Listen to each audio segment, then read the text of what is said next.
entrepreneurship to change mindsets, to give people with criminal histories their best shot at a second chance, or in many cases, their best shot at a legitimate first chance. So through our program, which operates both inside prison and after release, we are teaching entrepreneurship as well as general career readiness and personal development to prepare people for life after incarceration. We've been around about 10 years and we operate in 8 states now. Our newest state is Wisconsin. But I'm excited today to be here. I'm coming to you live from Hollywood, California.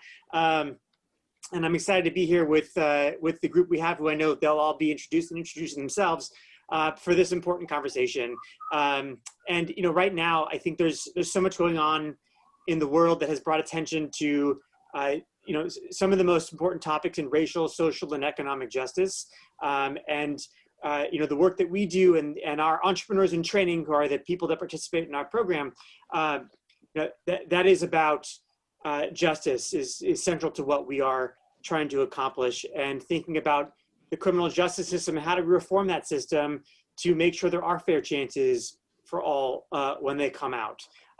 So I'm going to stop there and hand it over to Dana.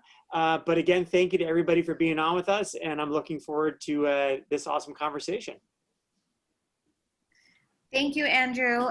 So my name is Dana Rachlin. I'm the Executive Director of NYC Together. And what we do is we center youth in the public safety conversation and in solutions. So all of our young people are activated to help create solutions around creating a public safety ecosystem, which lessens the need for traditional law enforcement interventions. So how do you ensure that young people's voices and needs are being met while also changing culturally, structurally, practically, logistically, the police department and how they interact in their communities? So we've been doing that work for the last 5 years. And I think that I was positioned to be the moderator for this conversation because in doing that work, I became I know somebody from Defy for over 10 years. She was my first boss. And then I became best friends with Klaus Marte, a graduate of Defy, who's one of my board members.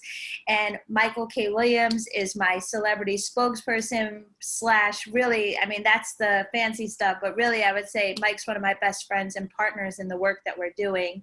And we're launching a new initiative together, and he'll be able to tell you about that. But that's who I am, and I'll be moderating tonight's conversation. But I would say that this conversation is really just that. There's 83 people on right now, and we want it to feel like a conversation. We're going to have plenty of time for questions and answers. And I want us, pop things into the chat as we go along. So I'm going to introduce our panelists. First, we have Sharon, who we're so grateful to have from New York. We made sure that we had somebody from the East Coast and the West Coast on here today. And Sharon has an incredible company called Just Soul Catering. And we have to connect offline because Mike and I are hosting these new events with our new initiative, and we're going to need you. I will tell you, we've had the best jerk chicken so far. So you have to be able to compete with that. But after doing 20 years of incarceration, you came out, you started this incredible company, and you also have a nonprofit.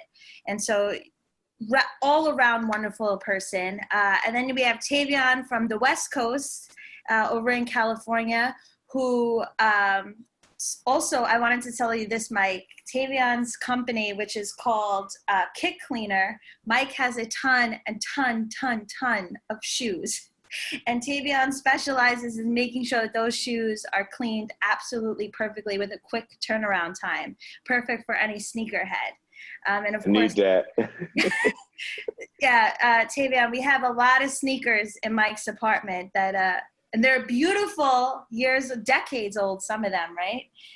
Yeah, I got Spizike signed by Spike. I have I misplaced one of my Yeezys, the black and glowing the green.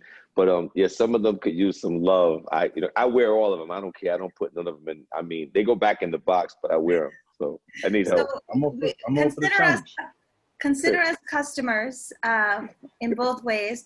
And of course, everybody knows Andrew now, and Michael K. Williams. So Michael has an extensive acting career that is, you know, beyond most people would ever dream to accomplish in a lifetime. The characters that you've played, ranging from your most famous character, Omar, in The Wire, to Boardwalk Empire, to now what you're doing with Lovecraft Country. And so I actually wanted to start tonight's conversation not super focused on anything other than this moment that we're in. And I was inspired to talk about this because we just did an interview with Hot 97, and you had this talk, and I felt it was really powerful.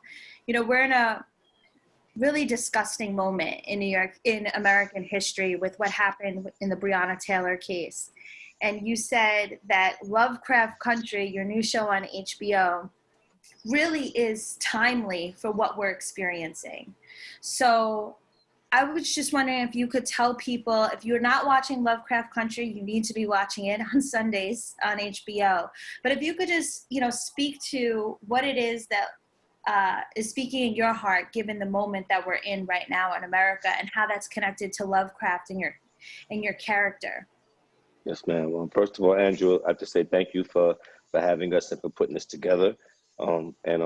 Lovecraft Country is basically, it's just a little view of the timeline of a series of events, of things that led us to where we are today. When we look at the Freeman family, when we meet them, they are a family that they've already survived the Tulsa massacre.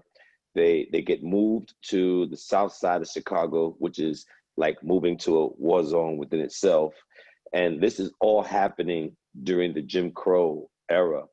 And that's who they are when we meet them. And, you know, they're a Black family trying to not even just a Black family, but a family first and foremost, but they just happen to be a Black family trying to find themselves, what their legacy is, and who they are as a family, and trying to work through their trauma, their personal issues, just like every other family. But this is the story of Lovecraft Country. And you know, they during this journey of them trying to discover who they are as a family, we see all the things they should not have to deal with, like being in a sundown town, or, you know, the things that women of color dealt with, like a Black woman. You know, what Dana was talking about. I was so moved from Sunday's episode. You know, some of the writing is very jarring, and it's in your face, and particularly for our Black women. There was a scene a few weeks back where a dark-skinned, full-bodied, beautiful Black woman who looked like my mom. She, you know, she works hard. She, you know, she's on top of her craft. She has a dream of working in the shop Marshall Fields. That's her dream job. And you know, she gets to take this little magic vow and becomes a white woman, and she has all these racist these misfortunes happen because of the color of her skin, and she's jaded. And then she gets introduced to the magic, and she's allowed to experience what it is to walk around in a white woman's skin. And she decides to, you know, she's given a choice, and she chooses, in my opinion, the right thing, to go back to being her unapologetically Black self. And she avenges a younger sister who's being sexually harassed by her white superior. And she goes in the guise of a white woman under magic, and she engages in a sex act with this man. And while she's in the sex act, she peels out, she gets him in a submissive position, and she rapes him with her stiletto, and violently rapes him with her stiletto. And while she's doing it, her line is, I wanted you to know a nigga bitch did this to you. And I just wondered what that must feel like for you know, our Black women are so that we put them at the bottom of our list so many times. And you see what's happening with Breonna Taylor, that that wound is so deep.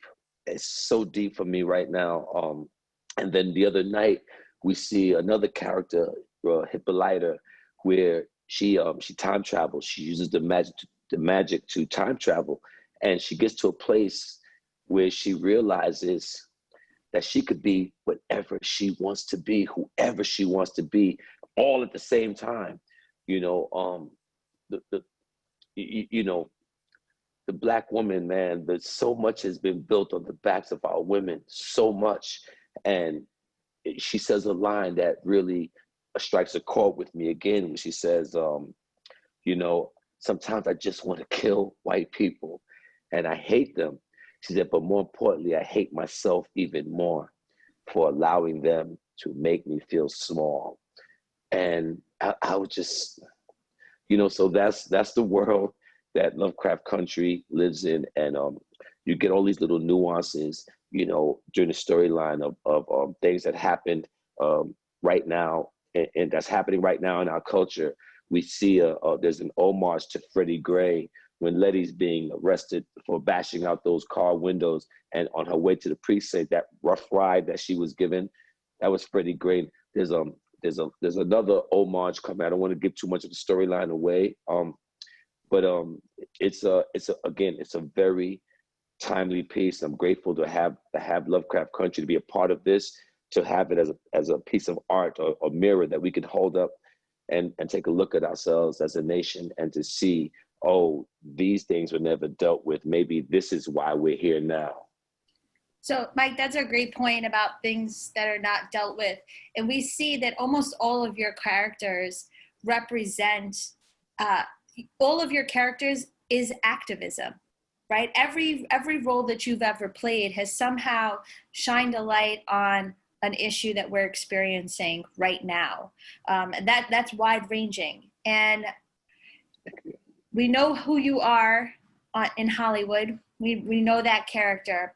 But you have recently, in the last 3 years, gotten into doing work where you're trying to use your Hollywood access to raise awareness. And one of the ways that you did that was Raised in the System, which is an Vice HBO documentary. We're working on some other things now as well. But I'm wondering, I always love when you tell the story about when you had the aha moment that you actually are an expert in criminal justice and criminal justice reform and the solution. So if you wouldn't mind bringing us back into, you know, where that moment came from, because a lot of people don't see themselves as stakeholders, and then you had that moment where you clicked and you said, I'm actually an expert here. Thank you, Dee. And expert is a strong word, but I, you know, for the sake of time, I'm going to go with it. Then President Obama invited me, along with about 29, 30 other people, into a room adjacent to the Oval Office, and the topic was criminal justice reform. So two things were happening. One, I was like, you know, I was geeking because I was, you know, finally got invited to the White House, and then two, I started to tweak, because as I realized what was happening, I was like, what the hell am I doing here? I have nothing to say. My voice doesn't matter. You know, this we're talking 3 years ago. I'm a grown ass man, and I thought my voice did not matter, honestly. In the real scheme of things, what do I know is what that was the narrative I always fed myself, and I'm powerless. Even more pathetically, that was what I believed. I was powerless, and so I'm there, and my mentor, Michael Skolnick, he saw I was starting to get a little unhinged. I was nervous, and he goes, "Mike, relax. It's the people." He said, "You've earned your seat here." He said, "It's the people that are closest to the problem that are usually the ones closest to the solution." And it was then that my light bulb went off, and I left there thinking about my life, and I said, you know, Mike, you know, okay, granted, you've never been incarcerated, but you've been visiting prisons since you were 17 years old. And I said, I'm a long way from 17 years old. And I just started looking at my friends and family, and why is it that, you know, so many of us make the same mistake, make these bad choices? what is it about? But I always thought, I just thought it was just in Vanderveer, in my projects in Brooklyn. We had this rumor that the projects was built over a graveyard, and that's why shit happens to us, right? But no, this was actually, no, this was a thing that was going on. So I went to my producers at Viceland, and I was having a conversation about this, and I was like, help me to understand this.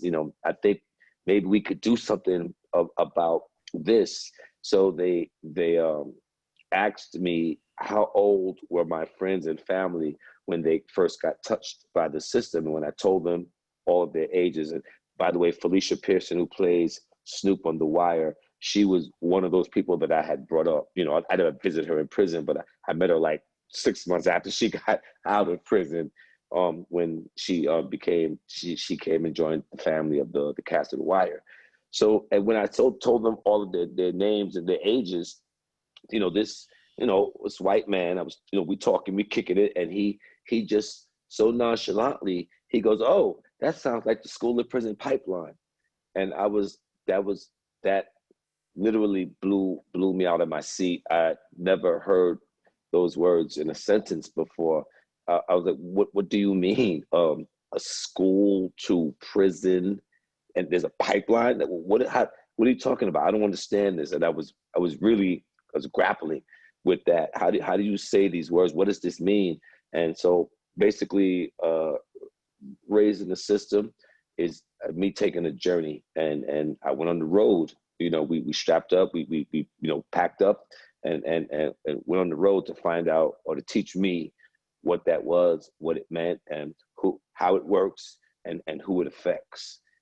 And there you have it, Racing the System. Yes, and you could watch that for free on YouTube. And so, Sharon, I would love to bring you into the conversation now. Mike covered a lot of things, in the opening here, and I understand that you experienced 20 years of incarceration due to a domestic experience and domestic violence incident. And you come out, you start this incredible business, you start an incredible organization, and you're centered around love. And you talk about the connectivity between food and love and healing and all of that. And I'm just wondering, like Mike said, and what we're seeing and experiencing in real time with the Breonna Taylor case, or failure, how do you get to the place that you're at where and how important is it to stay centered in that feeling of love and healing and forgiveness? If you could talk just a little bit about your experience, whatever you're willing to share, how do you get to that place where you're still giving back, still growing, still healing, still sharing? What does that look like, especially for young women that might be on this Zoom as well with us? Right. So, when I think about answering that question, it takes me all the way back to my childhood, right? I grew up in a West Indian family background, and my grandmother was strict, my moms was strict, my dad, they just weren't having it, but I think about all of the love that they poured into me, and all of what my grandmother would call righteousness that she had to put in me. I remember riding in the back seat of that yellow cab on that stool when, this woman, her name was Miss Belgrave, she would come and pick me up, and I hated her perfume. And, but she was taking me to, she was taking me to church. My grandmother wasn't feeling good, and this is where I was supposed to be. And so all of these things were, instilled in me. And I grew up in Bedford-Stuyvesant, Brooklyn. So my friends were my friends. I didn't have a choice in that, like, oh, I can't be your friend. I didn't know what any of that meant, right? So, my grandmother would say to me, make sure you stay on the stoop. I don't want you down the block. So I would go on the stoop, and then my friends coerced me into climbing over the stoop after I waved at her. And we went down the street and around the corner and started doing what we were doing. And I was exposed to a lot of stuff. I was exposed to the liquor stores, the men that own those liquor stores, the candy stores, and, I was touched and all kinds of things happened, come over here, little girl. I mean, this is what we did, and became a game, not realizing that this was instilling something in us. And it was, making us into something that we would later, regret. So as I grew up and I started making bad choices in different relationships, that was going to be probably the end of me. But I did not know that then. I had a wonderful mother, a wonderful father. I'm calling it as it is. My mother wasn't what we call today, the functional alcoholic. No, she was an alcoholic, and she had a really good job as a buyer working for Sears and Roebuck. And I was the only child. I was born of a twin. My brother died at birth. And she gave me everything. And there was nothing that I didn't want, but there was still something missing. But again, I didn't know that, right? So if we're thinking about, choices and decisions and how we make that, and the people that we're coming in contact with, people at church, people in school, people in the neighborhood, your family, you really, really don't have a choice then, right? This is what you were born into, right? And then there's a lot of things that are around you, poverty, right? And sickness, illness, different things about where you live at, crimes. And as I move forward into my adult life, I realized that I had become a product of my neighborhood, a product of my friends, a product of everything around me that I didn't realize was going to take me to a dark place. Now, those seeds were planted in me from my family, that love seed, that caretaker seed. All of those seeds was there, but I didn't know it was going to take me to go to prison for it to get watered, to come out of me, to become a different person, right? So you don't see these things coming, right? And so, yes, I got into a bad relationship, and it was very abusive.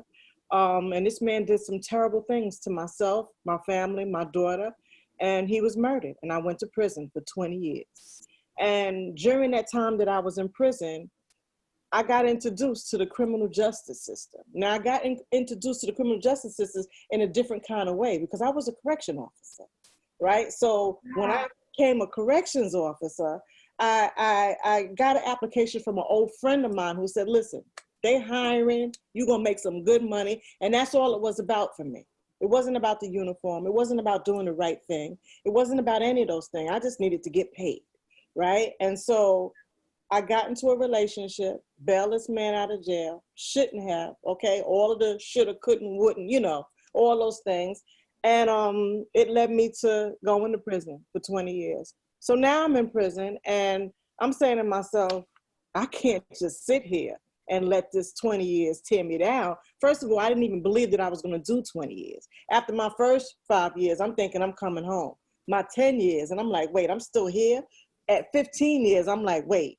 So I got my associate's degree, I got my bachelor's degree. I did everything that I could do to make Sharon better, right? I didn't know what was waiting for me outside. I didn't know that when I came home, that I was gonna create a business, that I was gonna get a nonprofit, that I was gonna help and pave the way for other women to come out and not have to struggle with finding a job or anything like that. But that's who Sharon is today, right? And so I often tell people, and people think I'm crazy, I'm grateful for my time in prison. What am I gonna say now, right?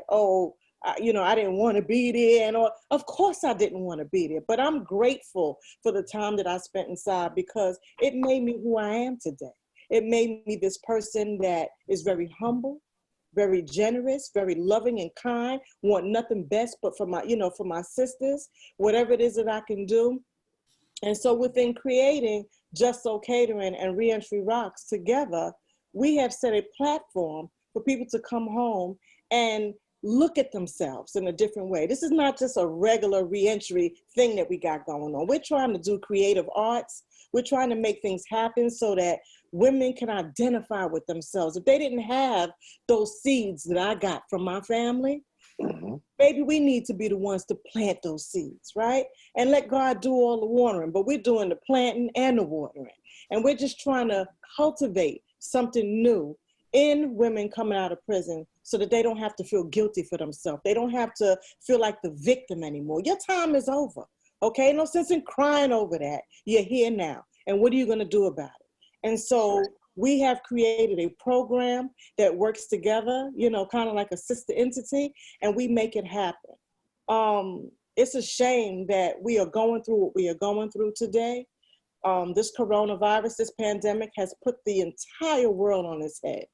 In March, when I realized, what are you going to do? We had graduated 3 classes. We were on our 4th class, and the class was just sitting there.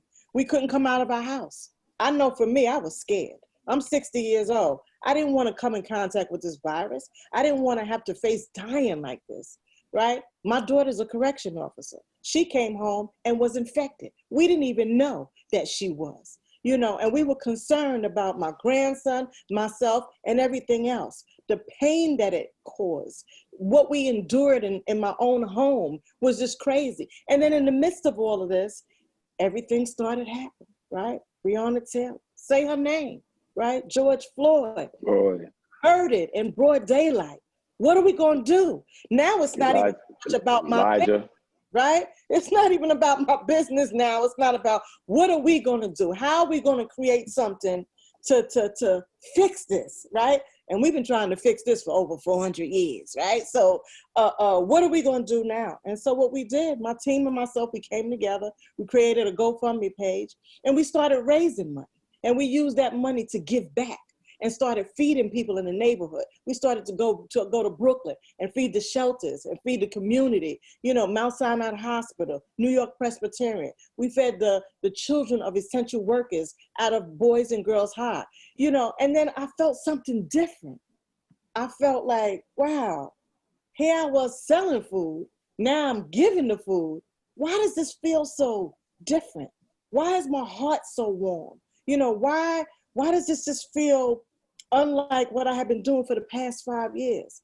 It was meaningful. It was a way of us giving back, right? During a time where we were under a pandemic, where we were facing racism, I mean, as it is blatantly today. And right now we're just trying to work and make things better so that, you know, when we come from under this, because we're going to come from under this, right? We're definitely going to come from under this. And I'm not going to sit around from now until next year waiting for some vaccine. I'm sitting around writing proposals, right? Getting with my team, my board, and we're trying to work and create something so that when we do come from under this, we have a different platform in a new world, all right, to help these same women like myself be a better person. So, Sharon, thank you so much for sharing that. Truly incredible. And we're getting lots of feedback in the chat about how incredible you are from people that know you and people who don't know you. I could tell by how they're writing it. You know, you bring up an important point, which is when COVID-19 hit, you know, we, Michael, myself, and you are in New York City. We got hit really hard. We saw what happened in certain communities, Black and brown communities, poor communities got hit very, very, very hard. And we saw that people like yourself, meaning citizens, you know, not connected to government agencies or anything, hit the ground and really lifted the weight of what the government should have been doing. You know, whether that was addressing food insecurity, whether that was checking on the elderly, you name it, citizens hit the ground and were solution focused. And I wanted to kind of tie that back into Defy as one of these organizations that works inside of prisons to change the trajectory of your life while you're there. Something that prisons claim to do, right? Their rehabilitation and all of these other fancy words that they use. And we know that Black girls, unfortunately, the incarceration of Black girls and women is rising. So despite crime going down across the country nationally, despite all of the criminal justice reform, we know that Black girls are facing incarceration at higher rates than others. And we also know that still systems that are run by bureaucracies face a real pandemic of white supremacy, racism, and inertia to change. And so then in steps organizations such as Defy. So can you just talk a little bit about how Defy played a role in your trajectory and the elements of Defy that you try to translate into the work that you're doing on the ground, either through your nonprofit or your business? So, you know, when I became part of Defy Ventures, first of all, I thought it was a scam, right? I was like, this cannot be real, right? You mean it's a real organization that's going to help someone like myself become an entrepreneur? No way. So I wasn't even convinced at the beginning. And then I realized this is real. You know, here's an opportunity, Sharon, for you to take advantage of it, for you to put your goodness, your knowledge, and everything that's in you into the work that they're doing together to help other people.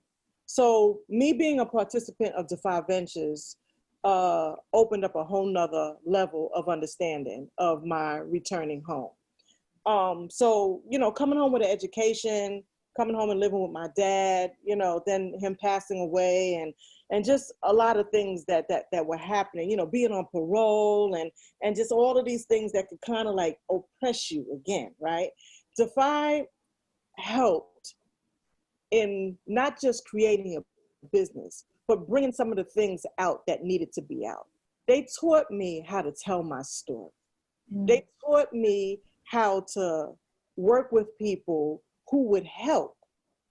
I just had to be willing to have open hands to be able to receive. I had to be able to put away some things that I was taught that didn't seem comfortable and become uncomfortable, right? They taught me how to teach people, right? How to feed people, right? And I'm not talking about with food. I'm talking about with a level of energy that people need when they come home. They need support when they come home. You know, when you're incarcerated, everything that could go wrong can go wrong, right? So now you come home. You don't have a support system. What do? So Defy helped me to understand a lot of these things. And I took this very serious. You know, it's just like the programs that they had inside. There were a lot of programs inside. People took these programs because they were mandated to take these programs, but not everybody took these programs seriously. So for those of us who took these programs seriously and applied it to themselves, got out of their own way, and then come home to get involved with some place like Defy, who's going to help you, you know, cultivate that and move forward, then that's a wonderful thing. They were there for me every step of the way. I even had to take some time off because my dad had died, you know, and things were just going all wrong and upside down. They were with me along the side with that. You know, I need to say that it's important for us to stick together. And Black people have a hard time doing it, okay? I just need to say, right? This whole crab bucket mentality, right? It's just bad. And so what I try to do in my program, in both, is to teach women that you can stop today feeling sorry for yourself. Yes, everything is going on around us, but it's more important to find out who you are, to find out what your purpose is, and walk into that. Defy helped me to understand that. So I had to first apply these things to me before I could teach it to somebody else, right? I mean, I wasn't born this way. I had to learn these things. And so understanding all of that, I think, is really, really, really important. I think that Defy, everything that they did as far as the online training, as far as us meeting mentors. I have a wonderful mentor who works for Morgan Stanley, and she opened up her own restaurant. It's a vegan restaurant, PS Kitchen, and she hires formerly incarcerated men and women. This woman is much younger than me, but she is like a mom to me, because she has directed me in every path that I needed to go in to help somebody else. I'm not angry today. What am I angry at? That anger is just gonna funnel something less than what it is that I'm trying to accomplish with other people. Defy helped me to see that. Anything that I wanted to do, anything that I needed to understand better, I was able to go to somebody in Defy, and they helped me to just figure it all out and get to where I am today. Well, this isn't a Defy ad, but if it was, if I had $1 million, I'd be a donor after that speech, Sharon. Can I just say, and Sharon, you know, I want to say something, you know, that's an old school, like, village mentality, saying, like, you know, the elders would say about the crab in the barrel mentality. that is the Black experience, how we treat each other in the community. And I just think that it is important to acknowledge that a bucket is not a crab's habitat. That is not their natural habitat. They trying to survive. They're trying to get, they were put there. That's not what God intended them to be. And so when we talk about the crab in the barrel, we have to remember, we have to also give space to remember that we, you know, the conditions that put us in that bucket are not our is not our natural habitat. It wasn't intended for us to strive in. You know what I mean? Yes, I definitely understand that. You're right. And you know, many of us didn't have a choice, right?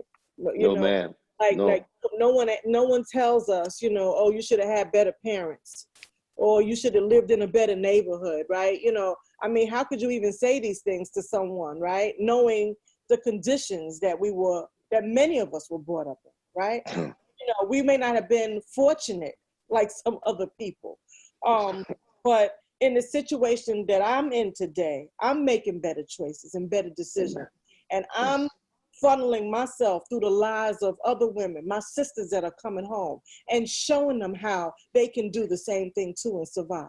It's not over because you went to prison. It's not over because you caught a case. It's not over because mom and dad and sister, brother, all of these people are not here anymore. It's not over because you were raped. It's not over because, you know, your kids don't want to talk to you no more, or, you know, daddy did this to you, or the uncle did this. It's not over. Find that medium, right? That peace, and allow us to walk hand in hand with you through the pain, through the suffering, and help you to get past that so that you could become a better person today. And that's how I'm looking at it. You know, I didn't carve this out. No one told me I was going to be an entrepreneur. No one told me I was going to be the founder of my own nonprofit. I was going to own my own business, and I was going to try to work towards creating an empire, you know, to break down the barriers to finding jobs. No one said to me that on my heart, I was going to think about one in my own space, one in my own kitchen, you know, so that we can create something in New York City, you know what I'm saying, for women coming out, because that's where I'm working. I'm in the department for the women, right? Not that we won't hire men at some point, but you know, it's important to just be reminded of where you came from, where you are now, and where you can go. So we are creating that in our program so that people don't have to feel sorry for themselves, don't have to feel judged, don't have to feel like the fingers are being pointed at them anymore, and can become mentors for the other sisters that are coming out. You know, Michael, and this is what we want to do. And you know, you and I are so similar. You know, we have the same background. I come from a Caribbean. My father's American, but I was raised in a Bahamian Caribbean household. My mom's didn't play although still doesn't play exactly.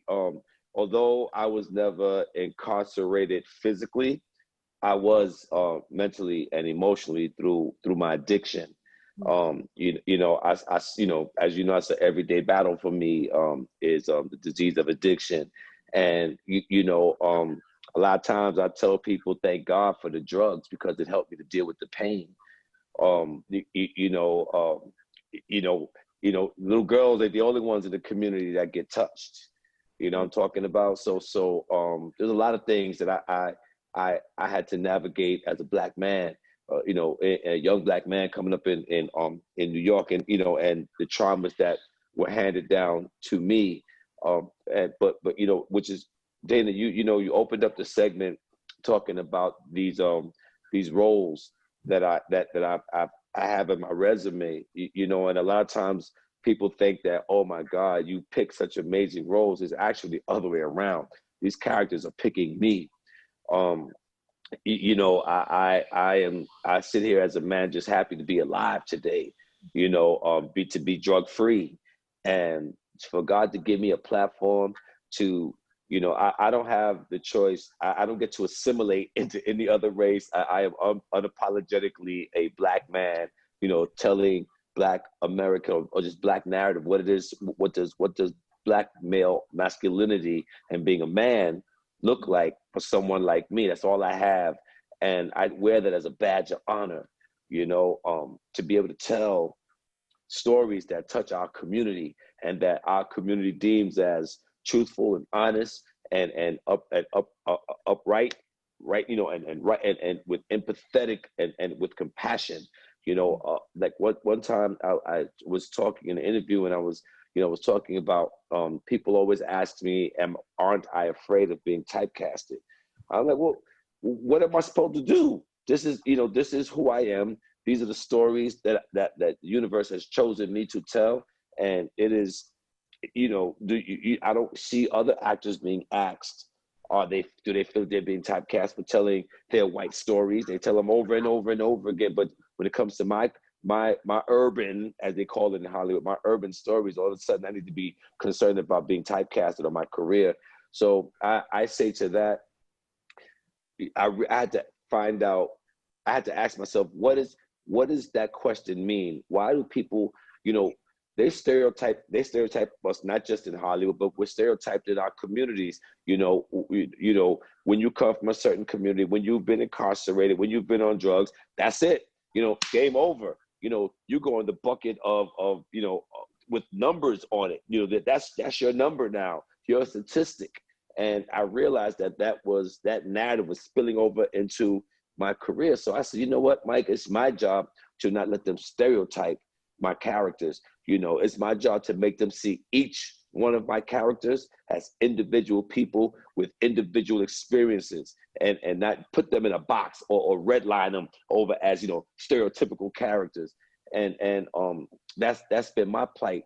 But, something else I want to speak to, why I appreciate what you're doing, because it just hit me recently, these past 3 years, how long it's been since I've been home. Like the work I've been doing with Dana, she really took me home. Like it took Dana to grab my hand and take me, back into the hood, like really spend time and look at the conditions of a community like Brownsville that I remember my mom and I used to go, I'd sit in the car and she'd go get her live fish. It was this vibrant, Belmont Avenue in Brownsville. That was a vibrant, all the local merchants, and you could just go there and get your wigs, your beauty supply, your fish, your live fish, everything. And to go back there with Dana and see how barren it was jarring and it was heartbreaking. And I felt ashamed because I realized in that moment, oh my God, I didn't leave any breadcrumbs.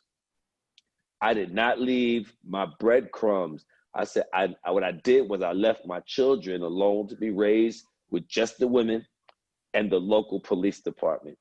Mm-hmm. There wasn't enough of I didn't see enough of my presence in the community. And that's what drives me now with the work that I'm doing with Dana and in the community. And I had to ask myself, why are there not more men that look like me that have, made it out?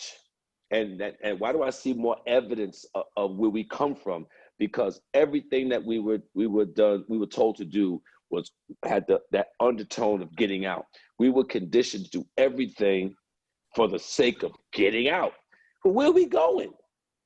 Where are we going? And what message are we sending to our community? So, you're leaving your breadcrumbs, Sharon, and I just want to commend you and lift you up on that. And I'm beginning to leave mine now. And I just want to put that out there to you. Thank you for what you're doing with the sisters and the women who are coming home. I don't want to cut anybody off, but I want to make sure that we get a chance to go to everybody. I just want to transition over into Tavaion. If you could just tell us, who Mike is talking about leaving Mike and I talk offline, so I don't think I'm putting words in your mouth, but you're talking about the young Black men in the communities that we work in. He's talking about those being raised by the Black women and the police department, which, we know that is a product of white supremacy, right? We created systems to ensure that Black men were incarcerated and that they weren't in the household, and all of that is really systemic. But who is young Tavaion? Who was young Tavaion? What were the things that young Tavaion needed that you now have?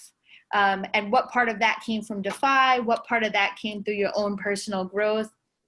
And thinking about the world that we're living in now, that our kids, they're not just dealing with the regular nonsense, but they're also dealing with COVID and how that's economically hurting their communities, and a real racial reckoning that we haven't seen in most of the young people that I work with, not their lifetimes, right? Because they were born in the Obama era, and things, although things weren't different, they felt different, right? So who was young Tavaion? What have you learned since? What came from Defy? You know, and what's missing? What do we need to put back into the community? Well, first, I would, if you all can hear me, right? Sir. I want to commend you, Sharon. I really do. I'm listening to your story and I'm hearing it, and like I feel exactly where you're coming from. Even though we all have different aspects that partakes in who we are. But me as a young boy growing up, I mean, grew up in a family of 5, was middle child. I believe I was raised real well. Over the years, you know, families start to diminish. You know, they separate, they break apart. You know, they fall apart. So those things happen over the years. I mean, but I grew up knowing all of my family, and I really like to say I believe I was raised well. I mean, I knew the right and wrongs growing up, but at some point, you know, we moved every year and a half or every 2 years. So people out in my area, they can ask me, where am I from? They're like, where are you from? I don't know if they're asking like, if I'm from a gang or what city I'm from.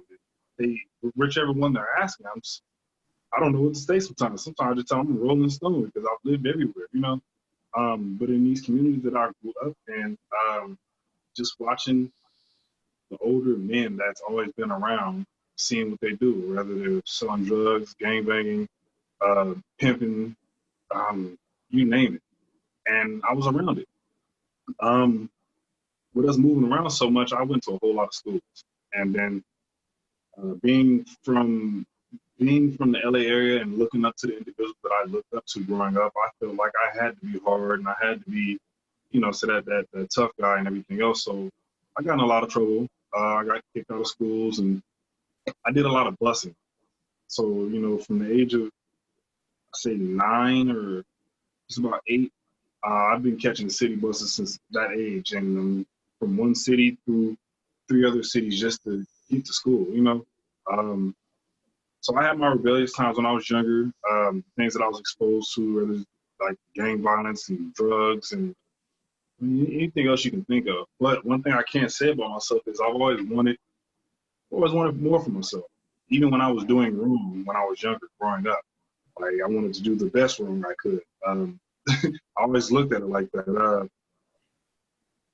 I had older cousins and the guys in my family, and I looked up to them because they were the pretty boys, they were the money makers, they had the cars, you know, they had the girls, everything. And I always tried to embody what I saw into who I thought I should be.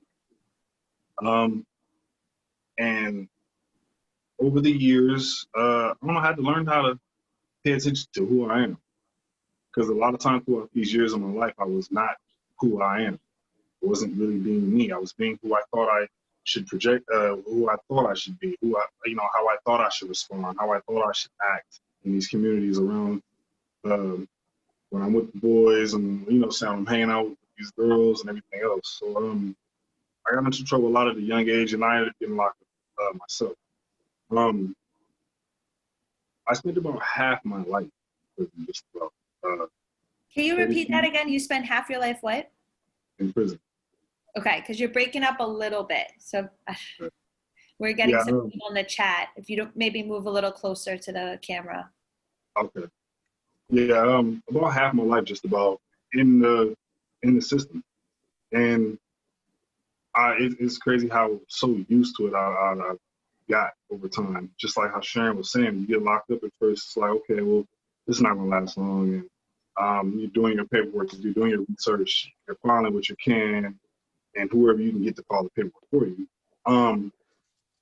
And then over the years, how so accustomed I got to just being away and being gone. I took that time to realize and learn more who I am as well.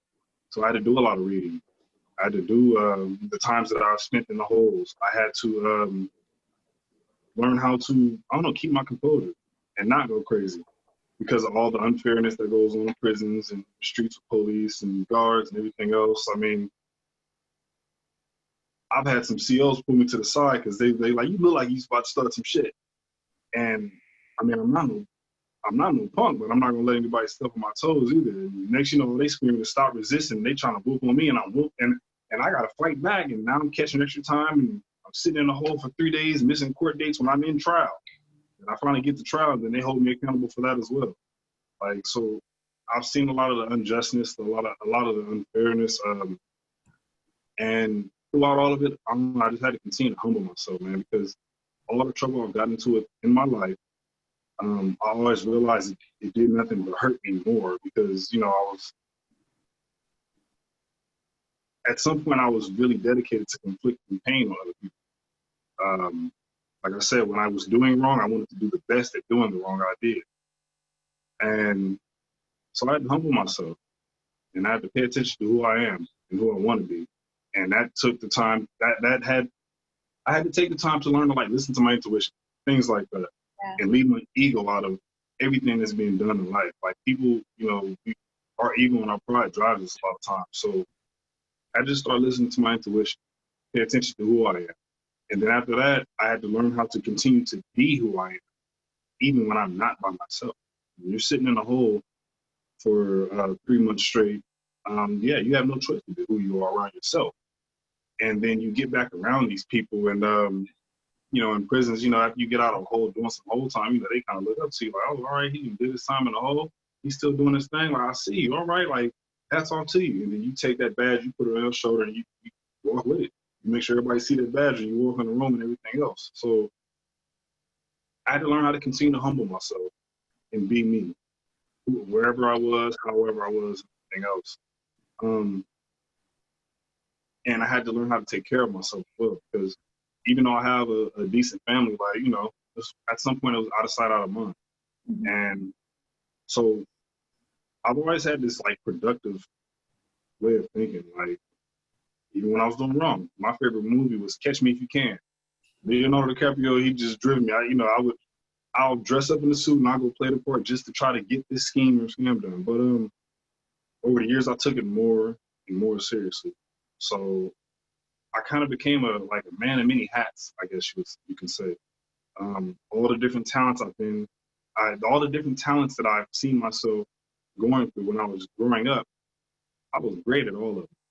It was me that chose not to continue to do it because of the hardship, the hard times, the change of direction, change of environment, and everything else. And at some point, I just like I said, that aha moment. You have this aha moment to where like the light comes on. And it's like damn, they're right. I can be anything I want to be. And I've heard the positive things growing up. I've heard a lot of the negative things and seen it as well. But it's like you at some point you take it serious. Maybe it's because of the age.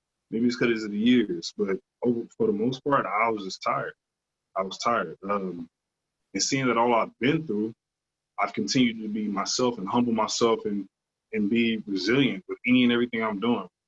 Somebody told me in prison one time, they was like, man, you ain't got all the money in here. He said, but you're far from broke. Like, I know you don't have big dollars like that, but you're far from broke. You're always able to take care of yourself.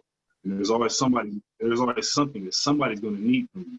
Because every time you look up, cutting hair, cleaning shoes, you're fixing this, you're drawing portraits, you're this, that, and the other. They like, but overall, this guy told me, he's like, overall, I've known you since we were 15 years old. He said, here it is, we're both 30 years old, running back into each other right now. He said, man, you the same dude you've always been. He said, everybody else I've known that we have known since we were 15, you know, these guys are doing life now. They robbed a jewelry store, or they got into a shootout with the police, or they dead now.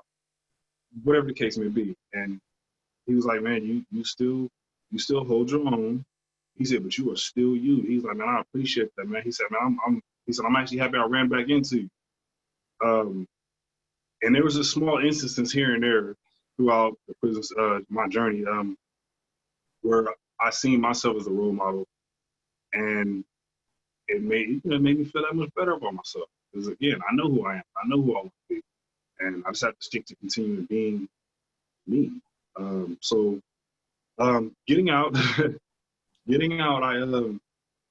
it was surreal because I got so used to being locked up. It was kind of surreal, and I got released to a halfway. And I'm not gonna lie, I think I did need the structure. In my fantasy mind, getting out, I wanted to have at least $10,000 put away and get out some home, place, car. I wanted, everything to be perfect. Things don't work like that. I took the time while I was at that halfway house to continue to set the stones that I need for just me in general in my life. And someone told me about Defy. I, at that time, enrolled in online classes. And then I enrolled into Defy. I really wanted to know about business and ins and outs. I didn't enroll into Defy to start a business. I just wanted to know about the ins and outs of business, see how I can tweak it myself and continue to be me. But along the way, at some point, I took these Defy events more serious than I took my online classes. I mean, I finished everything, but they taught me how to continue to be resilient, how to continue to go get it, it's okay to stick to your small steps and at least you're making a solid step forward. There's no step backwards you're taking. They just gave me the motivation and the push, the different events like you, Michael K. I probably wouldn't have met you. We weren't on this event right here. And the people we meet, and like it's the inspiration, it's the whole aspect that Defy is utilizing what they're doing. So throughout the classes, they gave me an idea. Quan told me, he said, "Man, you're so big on cleaning all these guys' shoes. All these guys that come with you, you clean all their shoes." He said, everybody's all clean and everything else. He said, "Why don't you try that out?" So I put my pride to the side because at first, I guess it was like, man, I'm a shoe shine boy or something, like in the back of my mind. But at some point, man, I put my pride to the side because I was already providing for myself doing it. And man, more and more since I've been on this road, this journey of getting my business up and running off the ground and doing everything I can for myself. Defy has been behind me every step of the way, like you said, Sharon. The jobs that I'm working now, it's thanks to Defy. The people that I mingle and network with now, it's thanks to Defy. When people ask me, like, for instance, somebody, "Man, I thought you graduated. Why are you still doing that?" Man, this is like Defy. These are my people. Like, Yeah. And this is what I tell them. These are my people. I mean, you know how they say, I don't mean to say it like this, but these secret societies or Illuminati or alumni or something like that, Defy is that for me. Like, I don't mean to compare it like that either, but. Your network is your net worth type of thing. Yeah, definitely. And, I do want to leave time for question and answer. I want to thank you for sharing, Tavaion. I hope we have more time. I just want to move over to Andrew and ask a quick question. I think everybody here, is an entrepreneur or a fan of Defy. Yep. Before we go, I just want to say something to Tavaion too, brother. Man, bro, you please keep going, right? So again, I wish I had a Defy when I had to re-enter into society, right? Again, I was never incarcerated, but it's all about jails, institutions, right? I did my fair share of drug institutions. And my first one, I came out, did 13 months. I was 21, 22 years old, and I was kicked out, right? They kicked me out on suspicion of having sex, and they wanted me to cop to something that I didn't do, because the 3 rules was no sex, no drugs, and I forget the third one. They had 3 cardinal rules, and I was accused of breaking the cardinal. I was like, I'm not copping to that, right? So they threw me out, and I went from extreme, this extreme program. They had me in the mountains, and then I was just put back on the street. I didn't get a chance to go through their reentry process, and I wish I had a Defy to meet me, because it was brutal. It would have saved me a lot of heartache when I hit the streets. And I want to just talk, my brother, you know, ain't no shame in an honest dollar. Please, I didn't, there's every job I done did. I done slept on people's couches, on people's floors. You know what I mean? I did what I had to do to get where I had to go. You know what I mean? You got a dream, you got a vision, and bruh, and you just you put one step in front of the other. Concrete baby steps. That's how the empire is built. So I just want to say, brother, I commend you, and you gave me a lot of hope. You reminded me of my grind and my hustle, because, and I'm telling you this, never get off your grind. Never. Don't ever get comfortable. Don't ever think that you made it. Don't ever think that you're there. You know what I mean? Just keep doing what you're doing, brother. I just wanted to just put that out there to you, bro. Real talk. Well, don't go anywhere, Mike, because we're going to need you for question and answer. But before you jump into question and answer. I ain't going nowhere. Okay, I just want to quickly talk to Andrew really quick. Like I said, there's a lot of people here that are entrepreneurs, inspiring entrepreneurs, you know, all different walks of life, people in the criminal justice world. But my question really is focused on you as a leader of a social justice organization during COVID-19. And you're not just any old social justice organization. You specifically function and work inside of prisons, which is where COVID-19 was having devastating effects, and saw very little humanity from the government in any way. It was all hands off. You know, things were not going to be addressed in a humane way for those that are incarcerated. And so your leadership is critical during a time like that. And so I just want you to maybe talk briefly about how did Defy pivot during COVID-19, and how do you want the world to understand or recognize Defy's mission to the incarcerated population, especially during a time like this? Yeah, so you know, for us, we always have to ask ourselves as an organization, how are we providing value, right, to people we serve? And you know, our program is, you know, we work both inside prison and then in the the post-release, right, for people when they come home. So, you know, I think it was devastating for our staff all over the place to not be able to do a huge part of our mission, which was to go into prison, to teach, to bring volunteers into prison, to support people, and to, you know, have graduations that you know, are as much about how we change narrative for people as the, you know, the curriculum is. So you know, we've had to move to what we can do, which is correspondence, right? We send the books in. We've had volunteers send letters in to try to help, you know, provide that encouragement along the way. And, you know, for our folks inside, for the men and women inside who are doing our program, you know, it's a testament to how much people need programming, that there so many, more than a majority of them have continued with the program, even when it's just books, right? And doesn't include all the other stuff that we normally do. And that tells me that people are so hungry for opportunity and for programming inside, and we need more of it. And as far as pivoting, when people come out, you know, we pivoted the inside to that sort of correspondence model where we could. And I'm sad to say there are certain state systems that wouldn't even allow us to send books in, right? You know, but on the outside, you know, we moved to really doubling down on how we serve people when they come home. And you know, we give Chromebooks out to all of our entrepreneurs in training when they come home. And we call our participants entrepreneurs in training. We do not work with criminals. We do not work with ex-convicts. We work with people with criminal histories, but people, and they're entrepreneurs in training.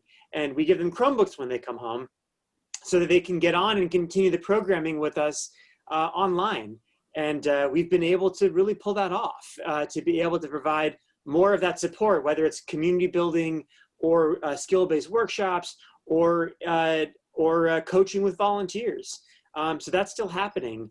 And I'm grateful to both our EITs and our volunteers for coming together and continue to be part of that community. Now, you asked what we want to be remembered for, right? And I think it is, I mean, it's complicated, but I think a big piece of this is, you know, fundamentally, when we teach entrepreneurship, what we're teaching is an entrepreneurial mindset, right? This idea of an asset mindset, a growth mindset, that you're more than your worst mistake. And that narrative, and I think we heard that from both Sharon and Tavaion, and from Michael as well. When you change your narrative about yourself, and you take this idea, all of us build this concept of who we think we are, and we tell the story to ourselves about who we are, and then we tell that story to everybody else about who we are. And so much of Defy is about how are we challenging that narrative to say, listen, if that narrative about yourself is, I can't, I'm not good enough.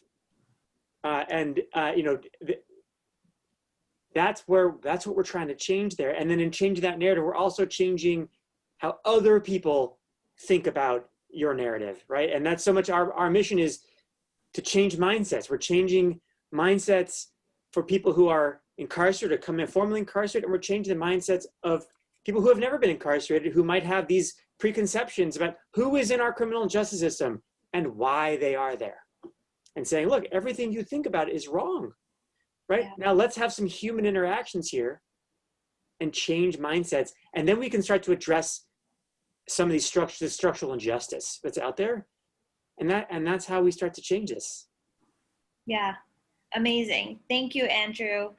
Thank you to our panelists. I'm going to shift over to the question and answer part of the night. And I think Patricia is our first question for the evening.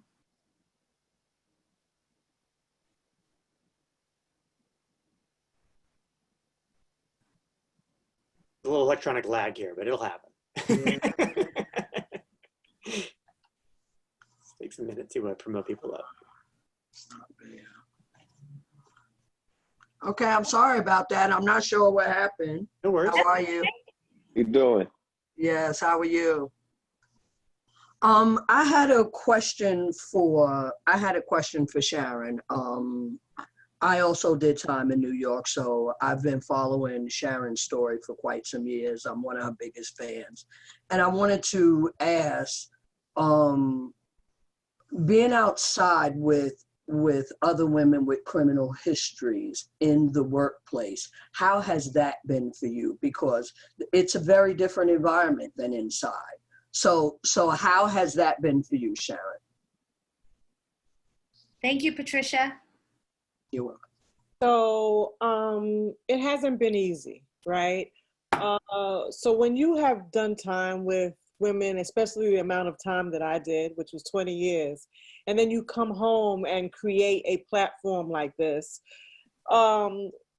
because we are in the business of training and hiring, it can become very difficult to work alongside with women who saw you as their sister inside, who saw you as their confidant inside, who saw you as the person that didn't judge them or see them any other kind of way. And now they have to kind of like, be your employee, right? While you're the employer. It can be a struggle because, again, you have to help women understand what it is. What is reentry about? What it looks like when you come home. How do you get out of your own way? How do you now see that this is a real job? Maybe for some, they've never even had a job, right? They don't know what it is to be an employee, right? Or what it is that you're trying to express to them, like me, becoming an event planner, becoming an entrepreneur, like I'm not getting that. And where you come telling me this, and this, so it can be very, very hard. But at the end of the day, because I'm who I am and because I'm so humble, so loving and so patient and want the best for my sisters, I just keep pressing my way with them. I keep holding their hand and walking with them. I understand the struggle. I understand the suffering and the pain and the trauma.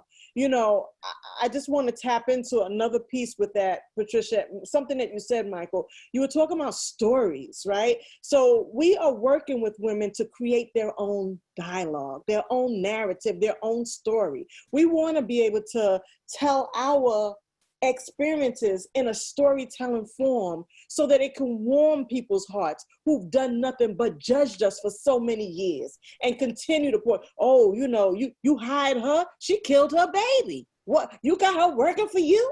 You know, so we have creative arts programs to work with the women. So those that can't speak, maybe they can dance, right? So we have something called Sentence to Dance, where we're actually training women and teaching women how to tell their story through body movement, you know, but all come, all right? I don't ask anyone who, you know, what they've done, why they were inside, you know. If you know how to work with people, if you know how to pull that mac and cheese out the oven, if you know how to be a mentor to somebody else and say, listen, I'm feeling your pain, I know what you, then you're hired. Come on board with us and walk this walk with us, you know. But is it always easy, Patricia? No, it's not. Sharon, Thank you so much. You're going to have Mike at your next body movement class for sure. I'll tell you that right now. Okay, our next question, thank you, Patricia. Our next question is from Mackin. I hope I'm saying that correct. Here we go.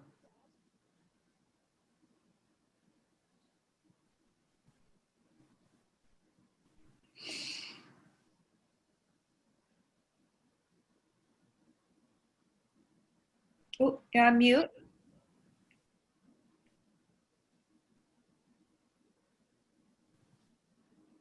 Still on mute.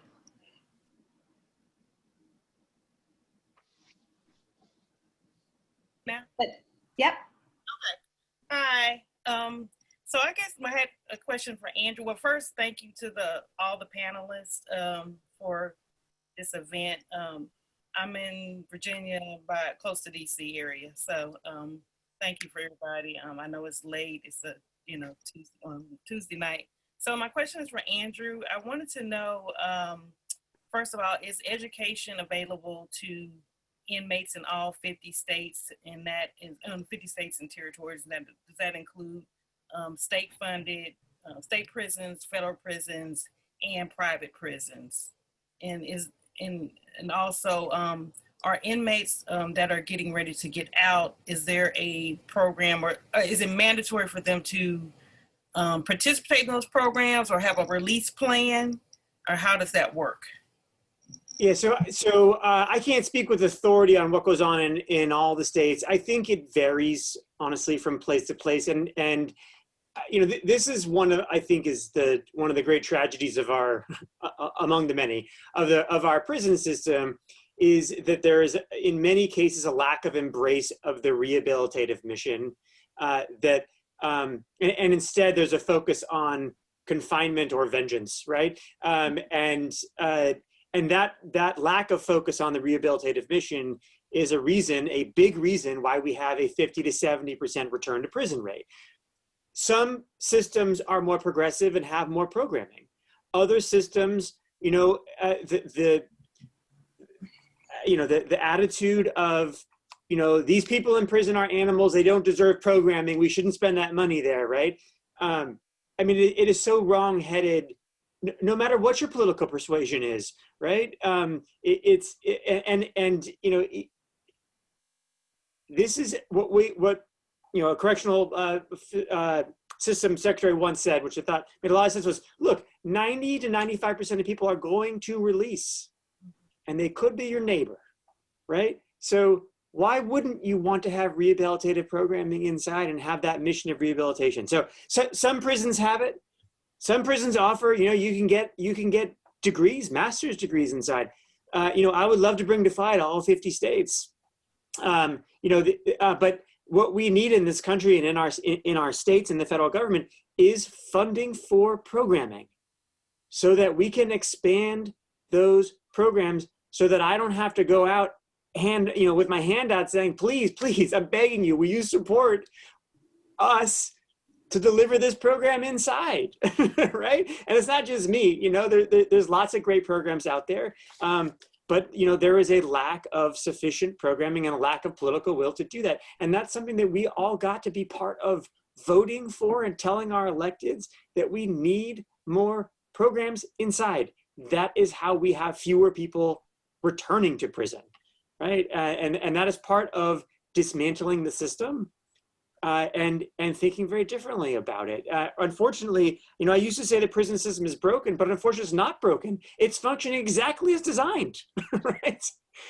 And that's the problem, right? So we want to do, I'll tell you from Defy's standpoint, I would love to be in all 50 states in as many prisons as we can be in. And I'd like to, there are universities out there that are pushing this. Thankfully, they did restore Pell Grants, so there is more university programming in there, but it is not even out there the way it should be. It is not,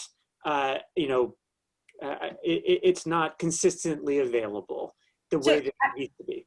I don't want to cut you off, Andrew, but I just want to have everybody think really globally. A lot of things that Mike and I are working on is redefining what public safety is and how it's achieved, and thinking about creating a public safety ecosystem.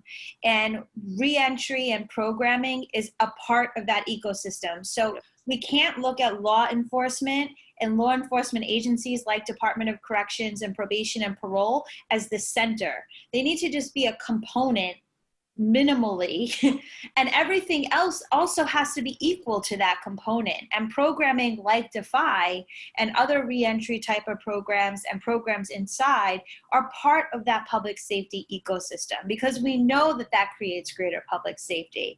And we also know that because of COVID-19 and how city governments are struggling, the first funding to go always disproportionately impacts people that are living in poor neighborhoods, traditionally Black and brown neighborhoods, incarcerated population. So we have to be mindful that when we're talking about things, when we're talking about public safety, when we're talking about gun violence, when we're talking about any of the things that are topical right now, that piece needs to be included in that.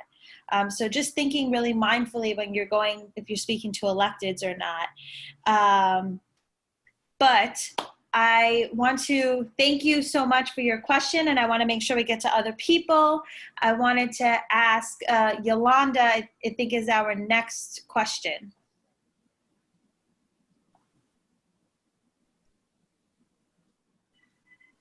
Well, hello, everyone. Wait, let me put my camera on. You can hear me? Yes. Yes, ma'am. Okay. What's going on? Oh, saw a video. All right, how's everyone doing? Yolanda Johnson Peter, I am the sister of Sharon Richardson by way of freedom. Yes, yes. And so I'm very excited. Dana, I'm so glad that you said that. Dana's kind of killing the government entity, but some of us work for the government entity, and we are doing our best to make sure that there's reunification. Yes, we are. Family reentry, that's New York City. All right now. So I want to talk a little bit about, so we've done years of freedom. We've done 30 years of freedom, and we've been through the hurt, the pain, the shame. We've been through all different types of values, and we have been back into the facilities. We've been working and pulling up our other sisters and brothers, and then comes COVID.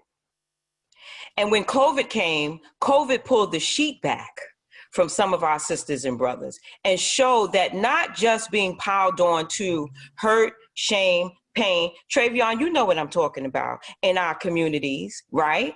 Imagine also being formerly incarcerated, right? So we already doing our best to move it forward. But it seems that when COVID came, for formerly incarcerated people, Black lives never mattered.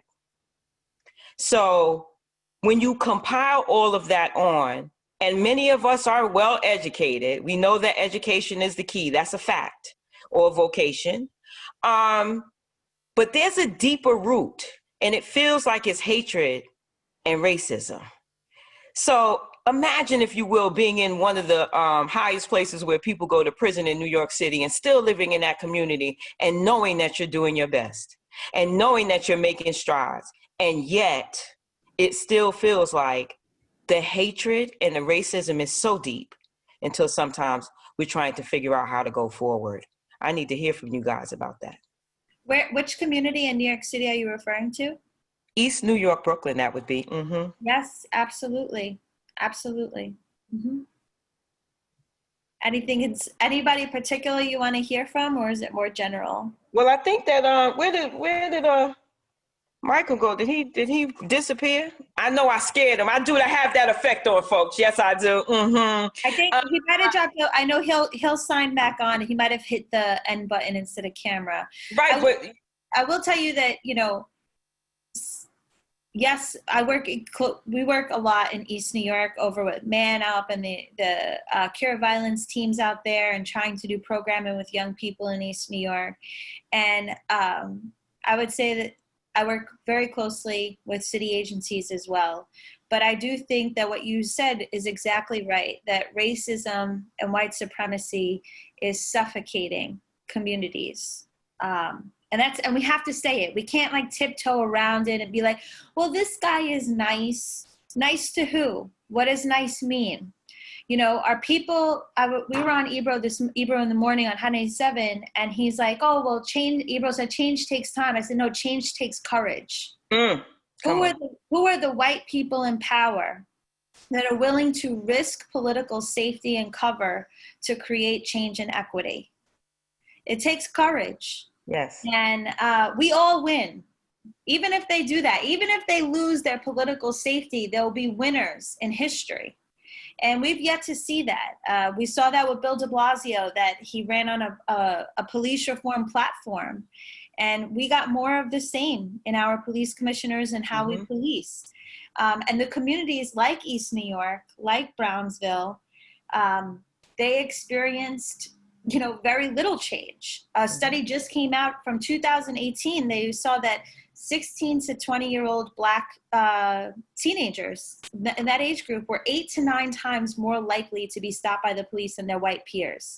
So sure, you change stop and frisk, you put in these buffers, but very little change for the people feeling it on the ground.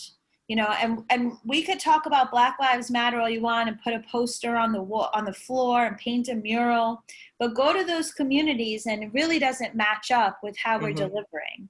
So I think that you're right, 100%. As I feel I need to express that as a white person and tell you, like, that is true. We are suffocating communities with oppression and white supremacy and racism to maintain the system status quo, to maintain power. We might do some window dressing, might make it look nice, but it's all the same.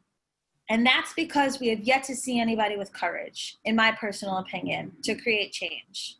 So I hope that answers your question. I see Mike pop back on. I want to. Yeah. Hold on. What was all that? I'm scared talk. Wait. Whoa. Yeah, I scared you away. You know I did. You think you? This is East New York. What you say? Bad boy. I'm from Flatbush. You think that's the problem. From Brooklyn. That's the problem. I ain't scared of you, sister. In fact, I embrace you. That's what I do. I love my sisters. I ain't scared of you. I embrace your strength. I embrace your voice. I embrace your power. That's right. That's right, baby. Be all you could be. I ain't scared of you, sister. Exactly. Fact, so I'm giving you your strength.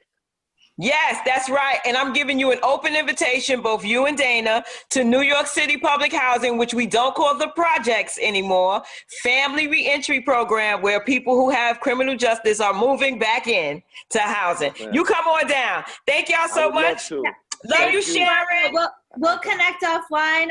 The next person to ask a question is Maurice Maris.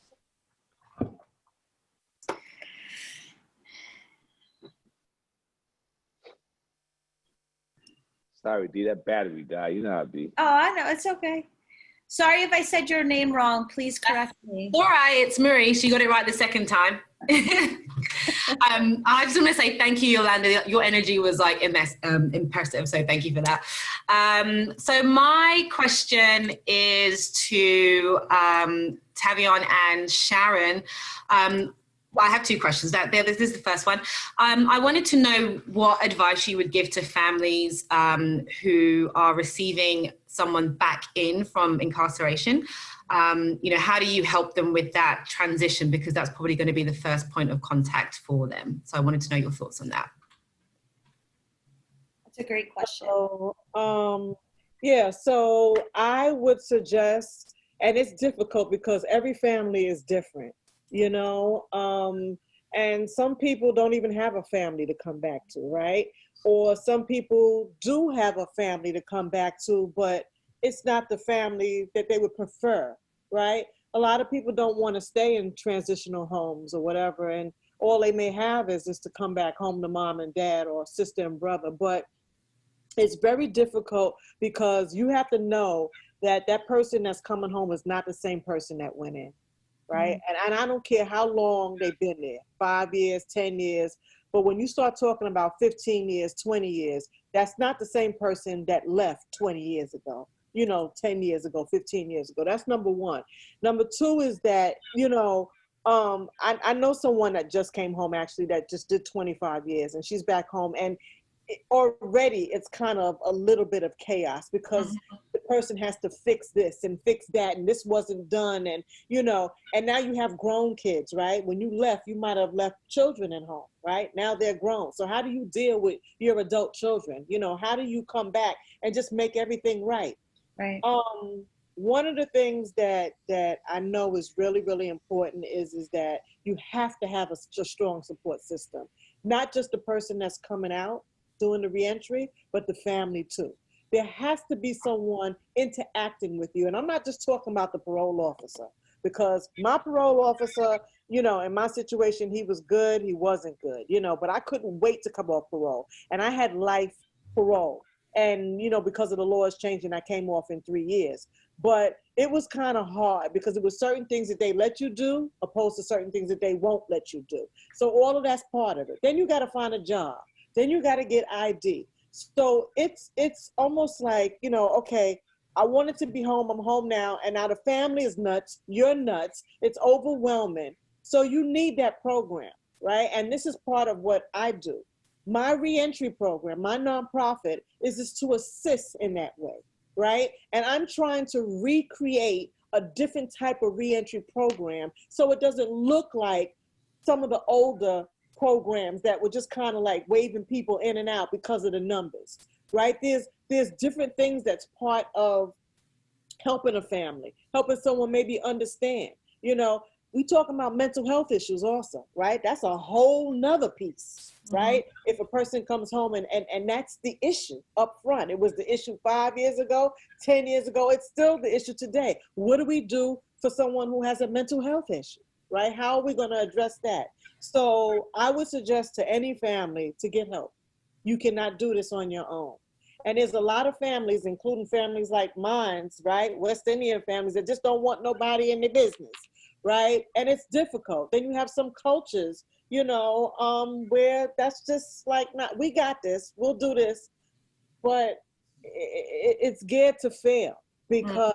I would like to, Michelle, I'm going to cut your wisdom, but you're not going to exclude me out of this question because I earned my seat at this table. All right. You asked, how do family members deal with a family member being a reenter? That should have been directed at me. I wasn't incarcerated, but I got 2 family members. I welcomed my nephew. Okay. By the way, I don't know if y'all know, Sharon, if you know about my nephew, he should have been on this panel, by the way, Dana. His name is Dominic DuPont, right? My nephew did 20 years, 7 months and some change, right? Never been in the system, never good boy, didn't drink, didn't smoke, didn't sell drugs. He was defending his twin brother who was at 19 years old, was being accosted by a gang of boys over a girl. And my nephew took an illegal firearm to an already lit situation in hopes of getting these guys off his brother. The gun goes off and bam, my nephew lost 20 years of his life, right? Thank God he had us to come back home to. And let's just Sharon, you said something at the top of this panel that is palpable and it's so powerful. Let's be clear. Reentry starts before you reenter, right? You got to start doing the work inside. I mean, it's plain and simple. And I speak from watching my nephew. My nephew said 2 things. He said, 1, he will not be defined by this moment, and 2, reentry for him started the minute they put them bracelets on his hands, right? So he went in there. Those programs that Sharon and Andrew spoke about inside, they are like gold to someone who's doing time. You got to put the work in if you are incarcerated. So my nephew had this knowledge. He went in, he knew what he was facing, and he went in and did not fight the system. He did what he had to do, and he got in line and did the work. And as a result of that, he was given 25 years to life. But as a result of him doing the work inside and building his platform and his foundation inside, he was cleansed. He was given granted mercy by Governor Cuomo and given a salutation for the rest of his time, right? So he had a wife to come home to. He got married while he was incarcerated, and he had that. I have a cousin my cousin went into the system at first. He was 14 years old for murder. He was given 13 to, I think, 20 something. He did the first 13 and he CR'd, right? Came home. He came home before his 30th birthday in August. By May of next year, he was back incarcerated and gave them another 11 years. He comes home again and is back in that system, okay? He had a different situation. When he came home, we don't speak about this. He was not allowed to come back to his family. He had family members, he had his mother. We were all there in Brooklyn waiting for him. And because of where he did his crime, which was home, there's a law that says he was not allowed to go home. He was sent to the homeless shelter downtown Brooklyn, Atlantic Avenue, the Armory. You know what I'm talking about, Sharon? Yes, the Armory? Yes. That's where they sent my family member. And he had family right there in Brooklyn. He was not allowed to come back home to us. So we get to speak about that. It's a lot. You know, you need the foundation. Thank God we were able to receive my nephew because he did the work inside. My cousin did not have the same luxury. He was barred from us. Yeah. Okay? So I just wanted to put that out there, and it hurts. But what Sharon said is like we have, you know, and thank God. You said something very powerful just now, Sharon. I went home. Yeah, please, y'all, check out that documentary, Raised in the System. That ending, we didn't plan that. That was an act of God, right? I got to film my nephew coming home after 20 years of prison, being clemenced, being given mercy, granted mercy by the governor. I got to put that on camera. And when those cameras shut off, you want to know the first thing my nephew asked to do? He didn't ask to go eat. He didn't ask to go get a drink. He didn't ask to go see his family or the crew. His wife. We were there, his wife and his brother and myself. We were there at the gates waiting for him. But you know what the first thing he asked to do?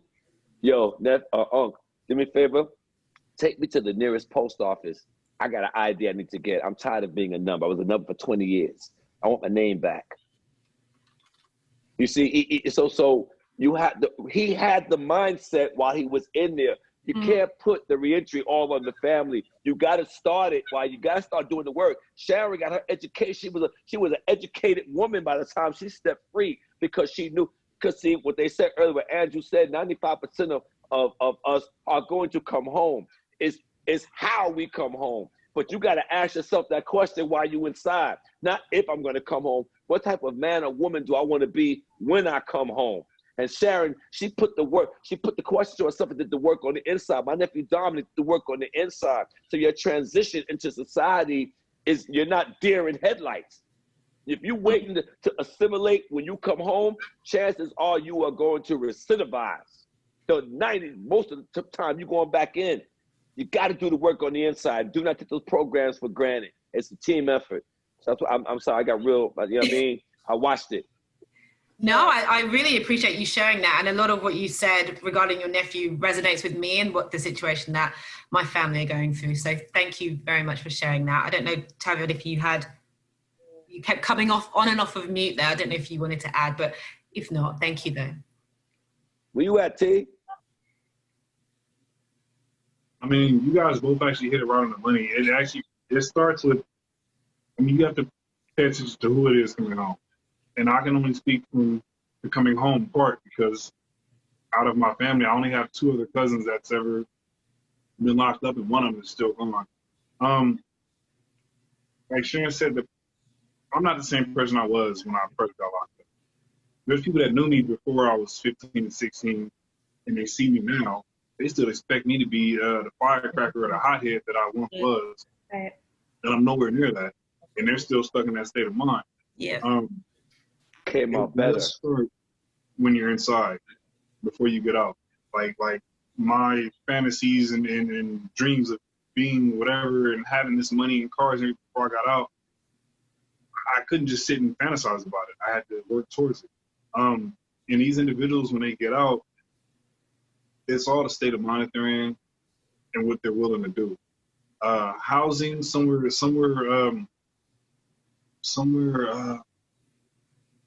dependable to stay has a lot to do with things in the environment. Because when times get hard, people do like result back into going into their old ways. But it all depends on how driven they are. So for the individuals that have family members coming home, all I can say is like continue to like just support them, you know, and doing better. That is, and depending on how dedicated they are, and it's not going to be hard at all. I mean, I've gotten out and I planned on having certain things set up for myself, and it didn't work out like that. I live with my grandmother now, but at the same time, I mean, this has always been home for me. It's been home for me growing up, and it's going to be home for me right now. I mean, we've never stayed in the best areas, but I'm determined to stay out the way and keep succeeding. So it's all in the mind state that the individuals are in. Again, I can only speak from this position, but yeah, the support is good, but it's just helping continue to take that next step, because it's just one at a time. Like I said, ID, resume, interview. I want to thank you all for sharing. We kind of went over on time. I just want to address one more thing before we say goodnight. I saw in the chat that a few people had asked about voting, and Andrew, I love you, but also we run a nonprofit as well. So I just want to do a quick plug here. I don't know if you could see my shirt. It says Crew Count on it. Mike and I just launched a new initiative called Crew Count. And the way that initiative started in New York City, like in most other cities across the country, we have something called a gang database, where the police department nefariously adds names to this database, and it says these people are gang members based off of, you know, what I think is their own bias. We could discuss that another time. Anyway, that database has grown to 40,000 plus names. And even under a progressive mayor, we're seeing over 300 names progressive added a month. And so what we're doing is we are going to, we're hiring young people that live on what's called impacted blocks. So blocks with over policing, blocks that experience gun violence. We hire those young people, they go through civic education training with us, and then they activate their own block to register to vote. So turning blocks, B-L-O-C-K, into blocks, B-L-O-C. We're not allowed to talk about that with the kids because the words mean something different, I've been told. But anyway, we're seeing young people that have not been engaged, who think that their vote doesn't matter, who have all the barriers to voting. We're seeing them now get really excited about voting, connecting them to what voting means as far as it goes to public safety, and them taking ownership and occupying their block. So our launch was Friday, and it was quite spectacular. We're going to be doing a few more events. Our next one is in Brownsville. So Sharon, we have to talk about catering. And we're going to be continuing that through 2021 for our mayoral election, which is when we would get a new police commissioner. And so we want to hold these candidates' feet to the fire and say, hey, we got a whole new voting block here that you need to be responsive for. You're not going to get by just doing what you've been doing in the past. But really what we're doing is we're economically empowering young people, and we're civically engaging young people in a very specific group of young people, right? Not the kids that self-select, not the kids that are incredibly intelligent and innovative, and we're just putting a different tool in their hand. So I urge you all to check out Crew Count NYC on Instagram. You can also text 319, you can text Crew Count to 31996 to follow us. And so people are asking what we're doing about voting. We are working on it. Mike and I, we're hitting the ground running. We're on a real media tour right now. So please follow us on Instagram, stay connected to us. And I want to thank all of our panelists for sharing, for giving us guidance, thinking about what we can do internally and externally during this the dual pandemics of racial reckoning and COVID-19. Thank you everybody who stayed on the entire time, and to Defy for being a beacon of hope, not just for those who are incarcerated or coming out, but for all of us who are searching for ways to see the world differently and the justice system behave and operate differently.